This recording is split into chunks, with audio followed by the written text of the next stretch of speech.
When Camila Santos, a struggling housekeeper from East LA, accidentally breaks a priceless vase in billionaire Lorenzo Hamilton's penthouse, she expects to be fired. Instead, she discovers a broken man on the edge of destruction and a dangerous connection that will change both their lives forever. Asterisk love is tested. Secrets are revealed. Choices change everything. Are you ready for a story you can't stop watching?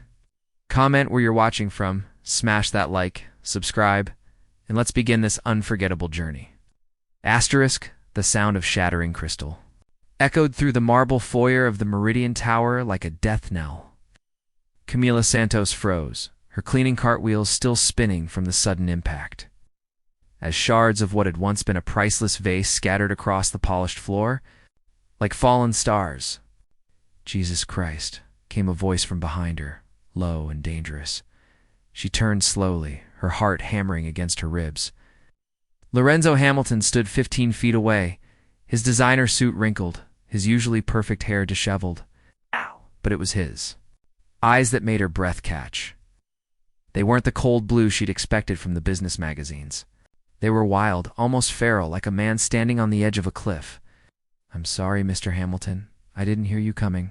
I save it." He moved closer, and she caught the sharp scent of whiskey on his breath, despite it being barely noon. "Do you have any idea what that was worth?" Camila's throat constricted. The vase had been sitting on the reception desk when she'd backed her cart into it. She'd been distracted, thinking about her sister Isabella's hospital bills, about the eviction notice tucked in her purse. "I'll pay for it," she whispered, knowing it was impossible. "I can work extra shifts." Lorenzo laughed, but there was no humor in it. "You'd have to work for 10 years to afford that piece, maybe 20. The words hit her like physical blows. She bent down and began gathering the larger pieces, her hand shaking. A sharp edge sliced into her palm and blood welled up, dropping onto the white marble. "Stop!" His voice had changed, softer now. "You're bleeding. It's fine." She didn't look up. Couldn't bear to see the disgust or pity in his eyes. "I'll clean this up and get out of your way." Strong hands gripped her wrists, pulling her upright. Lorenzo's face was inches from hers now, and she could see the exhaustion etched into his features. The hollow look of someone who hadn't slept. "In days? When was the last time you ate?" he asked suddenly. The question caught her off guard. "What? You're shaking." His thumb brushed over the pulse point in her wrist, and she shivered. "There's a coffee shop downstairs. Come with me." "I can't. I have to finish my rounds, and Mrs. Martinez will I own this building," Lorenzo said quietly. "I think I can spare you for an hour." Something in his tone made her look up. "Really?" Look at him. Behind the expensive clothes and perfect jawline, she saw something she recognized. The same bone-deep weariness she felt every morning when she dragged herself out of bed. The same desperate hunger for something more than just surviving another day. "Why?" she asked. For a long moment, he just stared at her, then his grip on. Her wrists tightened almost imperceptibly. "'Cause I think we're both running from something," he said. "And I'm tired of running alone." The admission hung between them like a confession in church.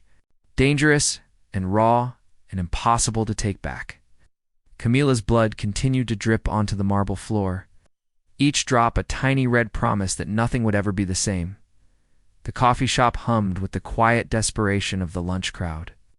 But their corner booth felt like an island. Lorenzo watched Camila devour her sandwich with an intensity that made his chest ache. When had he last been truly hungry? When had he last wanted anything that wasn't handed to him on a silver platter? "You don't have to watch me eat," she said. Without looking up, "I know it's not pretty." Actually, it is. The honesty in his voice surprised them both.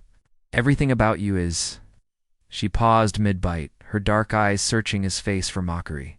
Finding none, she set the sandwich down. "Why are you really here, Mr. Hamilton, Lorenzo?" He leaned back, studying her. "And I'm here because 3 hours ago I was standing on the roof of my building wondering what it would feel like too." "Jum." The words fell between them like stones into still water. Camila's face went pale. "Don't," she whispered. "Don't say things like that." "Why not? It's the truth." He pulled out a silver flask, unscrewed the cap, and took a long drink. My father built an empire. My mother married into society. My brother overdosed 2 years ago in a hotel room in Bangkok, and I'm the only one left to carry the Hamilton name. Lucky me. I'm sorry about your brother, are you? Lorenzo's laugh was bitter. Marcus was everything I'm not. Charming, reckless. Free, he had the guts to destroy himself, rather than let the family business do it slowly. Camila reached across the table before she could stop herself, her fingers covering his. That's not courage. That's giving up. And what would you know about it? The words came out harsher than he intended, but she didn't flinch. I know because I've been there. Her voice was steady, but her hand trembled slightly. After my father left when Isabella was diagnosed with leukemia, when the bills started piling up faster than I could count them. I stood on the bridge over the 405 for 2 hours one night, watching the cars below. Lorenzo stared at her, seeing her clearly for the first time. The careful way she held herself, the shadows under her eyes, the practiced smile that never quite reached them. What stopped you? Isabella called. Camila pulled her hand back, wrapping her arms around herself. She was scared and alone in the hospital, and she needed me. So I came home. And now she needs surgery we can't afford, and I clean offices for men who wouldn't notice if I disappeared tomorrow.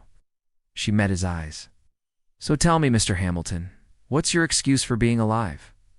The question hit him like a physical blow. Lorenzo drained his flask and signaled the waitress for another coffee, buying himself time to think. What was his excuse? Habit? Cowardice? The crushing weight of expectations? I don't have one, he admitted finally. Then maybe we should find one together. Before he could respond, his phone buzzed. A text from his assistant. Your mother is? Here she knows about the Japanese deal falling through. She's asking questions about Marcus's files. Lorenzo's blood ran cold. If his mother discovered what Marcus had really been doing with the company funds, what he'd found hidden in those encrypted files before he died. I have to go, he said, standing abruptly. Lorenzo, wait, meet me tomorrow. Same time. Dropped a $100 bill on the table without looking at it. The penthouse, 42nd floor. I can't, you can. And you will. He paused at the table's edge, his hand hovering over her shoulder. Because whatever it is you're running from, Camila, I think it might be connected to what killed my brother. He left her sitting there, mouth open, the weight of his words settling over her like a shroud. Outside, the LA sun beat down mercilessly. But Lorenzo felt nothing but the ice in his veins as he realized the one person who might understand him could also be the one person capable of destroying everything he had left. The penthouse elevator felt like a casket, rising toward judgment.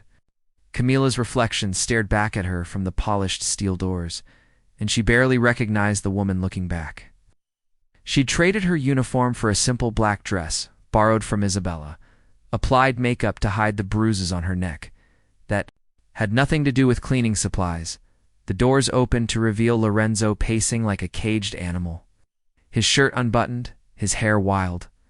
The perfectly composed businessman from yesterday was gone, replaced by something raw and dangerous. You came, he said, stopping mid-stride. You knew I would. She stepped into the penthouse, noting the scattered papers across the coffee table. The empty bottles lined up like soldiers on the bar. What did you find? Lorenzo's smile was sharp enough to cut. My brother was laundering money, millions of it, through the Hamilton Foundation, through our construction projects, through our dozen shell companies I never knew existed. For who? That's the million-dollar question, isn't it? He gestured to the papers. Bank records, encrypted emails, shipping manifests. Marcus was moving money for someone big, someone who had him killed when he tried to get out. Camila moved to the coffee table, scanning the documents. Her blood turned to ice when she saw a familiar name. Ricardo Vega. Lorenzo's head snapped up. You know him? He's my uncle. The words came out in a whisper. My mother's brother. The silence stretched between them, heavy with implication. Lorenzo sank onto the couch, his face pale. Jesus Christ. Camila, what kind of family are you mixed up with? The kind that kills people who ask too many questions? She sat across from him, her hand shaking. The kind that made my father disappear when I was 15? The kind that would hurt Isabella if they knew I was here? Why didn't you tell me? Because I was hoping I was wrong. She picked up a bank statement, recognizing the routing numbers. But I'm not. My uncle has been using the family to move product through the city. Drugs, weapons, whatever pays. I've been trying to get out for years, but he owns me. He owns all of us. Lorenzo leaned forward, his eyes intense. How? Isabella's medical bills. The apartment we live in. My job. Her laugh was hollow. Did you really think it was coincidence that a girl from East LA ended up cleaning the penthouse of the man whose brother was stealing from Ricardo Vega? Pieces fell into place with sickening clarity. Lorenzo stood, beginning to pace again. You're his insurance policy. His eyes and ears in my world. Yes. And the vase yesterday. That was deliberate. Yes.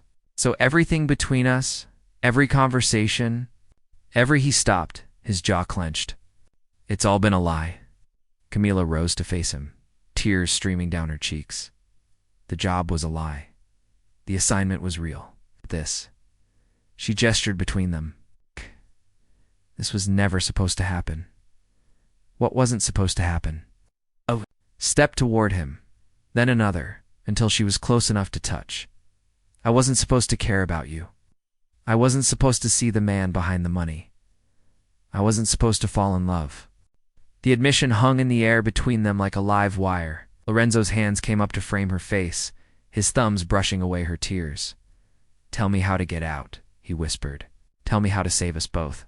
You can't save me. Leaned into his touch, despite herself. But I can save you. Give me the evidence. Let me disappear. Tell Ricardo you never found anything, no. Lorenzo, no. Not letting you sacrifice yourself for me. There has to be another way. There has to be another way. There is no other way. Don't you understand? He killed your brother. He'll kill you too. If you threaten him, then we run. Tonight. Right now.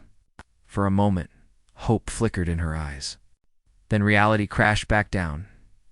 He has Isabella. Lorenzo's hands dropped to his sides. The weight of those 3 words settled over them both like a death sentence. Outside the floor-to-ceiling windows, the city lights twinkled like stars, beautiful and impossibly distant.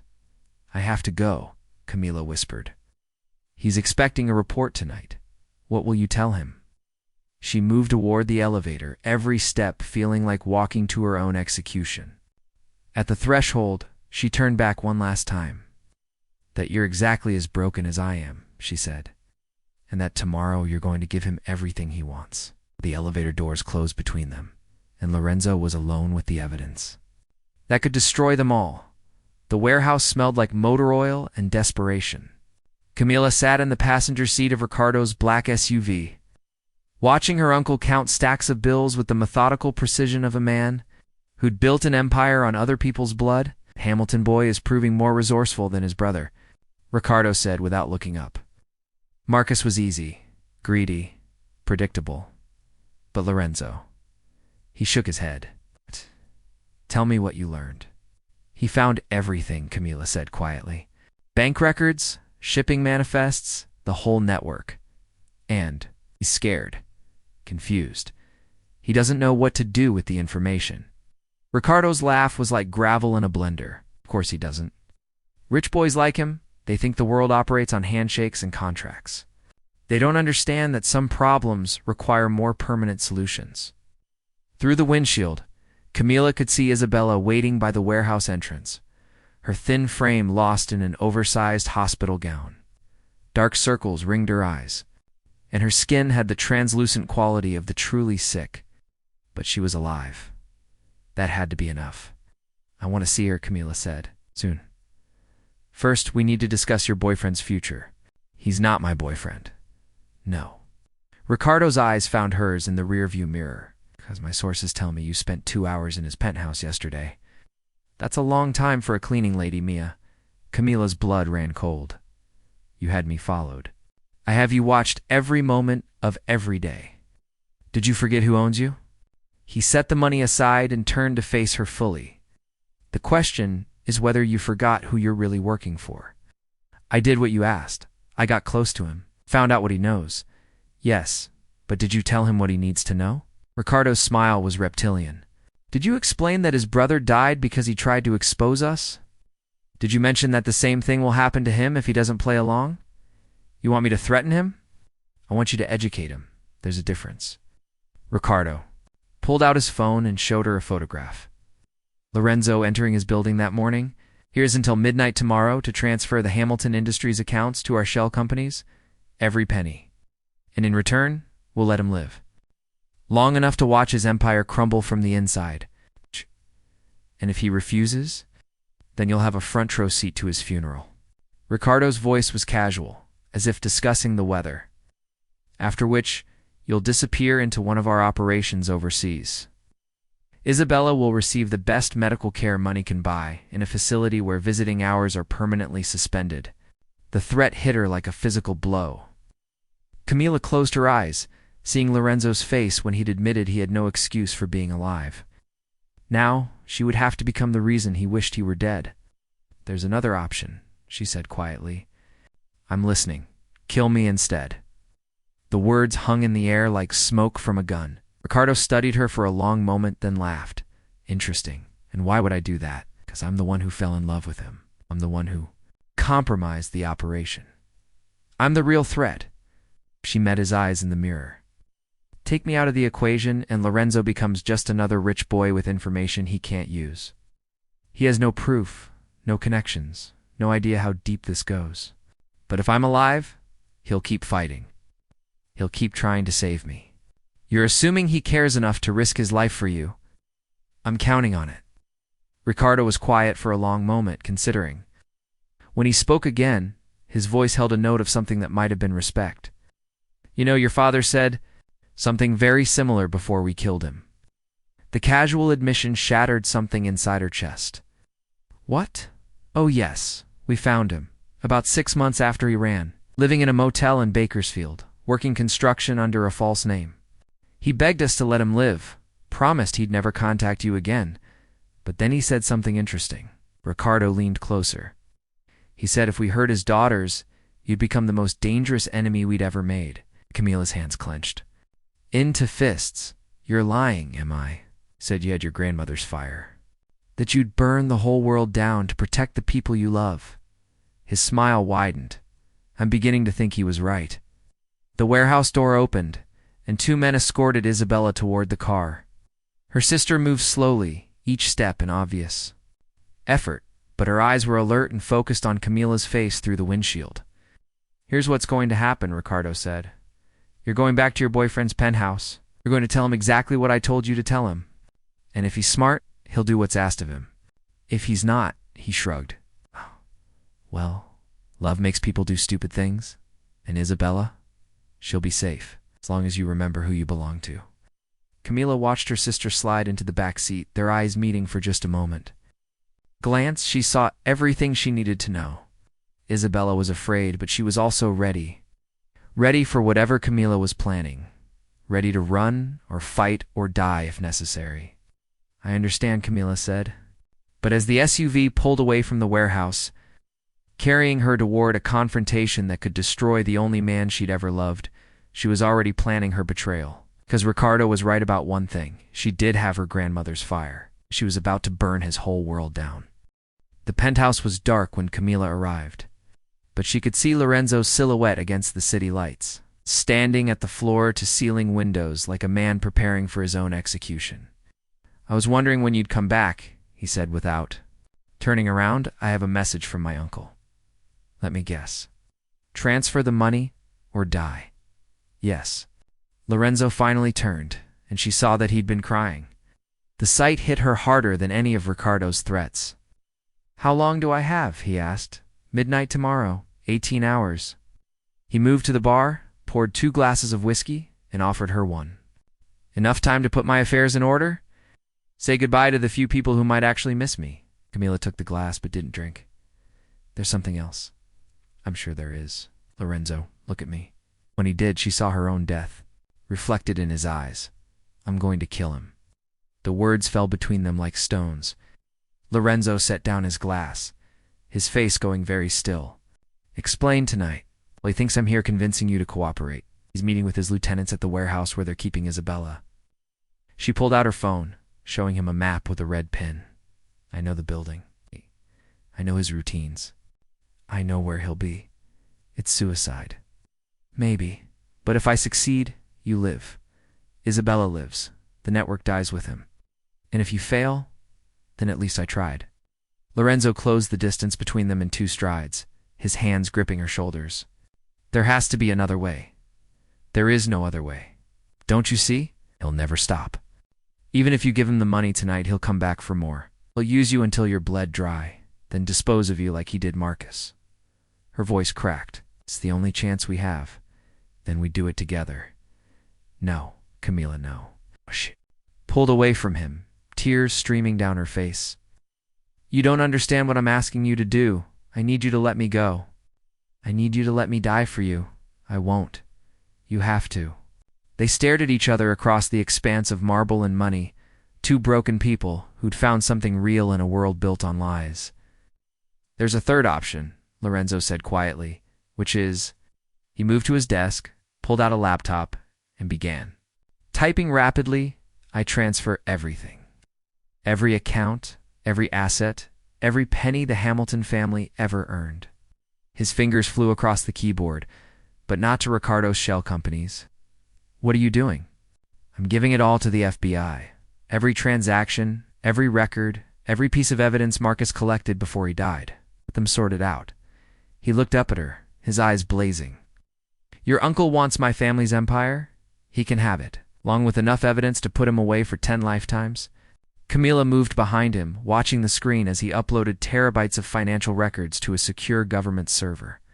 The money's dirty anyway. All blood money built on construction contracts that used slave labor, real estate deals that displaced families, investments in companies that poisoned rivers and buried whistleblowers. His laugh was bitter. My grandfather may have built this empire with good intentions, but my father and I turned it into something Marcus was right to expose. This will destroy you. I'm already destroyed. He completed the upload and closed the laptop, but maybe this way some good comes from it. The silence stretched between them, filled with the weight of what they'd just done. Outside, sirens began to wail in the distance. They'll come for us both now, Camila whispered. I know. Ricardo will be too busy running from federal agents to worry about revenge. Lorenzo stood, taking her hands in his. The transfers will hit the news in the morning. Every major outlet, every financial network. By noon, his entire operation will be exposed. Camila's phone buzzed. Text from an unknown number. Your sister is safe. Federal protection as of 20 minutes ago. Well played, she showed Lorenzo the message, and for the first time in days they both smiled. It's over, she breathed. Not quite. Before she could ask what he meant, Lorenzo dropped to one knee, pulling a ring from his jacket pocket. Not an engagement ring, but a simple band of white gold. I know we're both broken, he said, his voice rough with emotion. I know we're both running from things that might catch up with us someday. But if we're going to face whatever comes next, I want to face it with you. Camila stared at the ring, at the man offering it, at the city lights blinking like stars beyond the windows. 6 months ago, she'd been a girl with no choices, trapped by circumstances beyond her control. Now she was a woman who'd helped bring down a criminal empire and found love in the ruins of her old life, as she whispered. As Lorenzo slipped the ring onto her finger, Camila realized that sometimes the most beautiful endings begin with the complete destruction of everything you thought you wanted. Sometimes you have to lose your whole world to find the one person worth building a new one with. 6 months later, they were married in a small ceremony at the federal courthouse, with Isabella as maid of honor and an FBI agent as best man. They Honeymooned in Peru, visiting the mountains where Camila's grandmother had been born. They built a small house with clean money from Lorenzo's legitimate investments, far from the glass towers and marble floors where their story began. And sometimes, in the early morning light, they would stand together at their bedroom window and watch the sun rise over a world they'd helped make just a little bit safer, a little bit more just.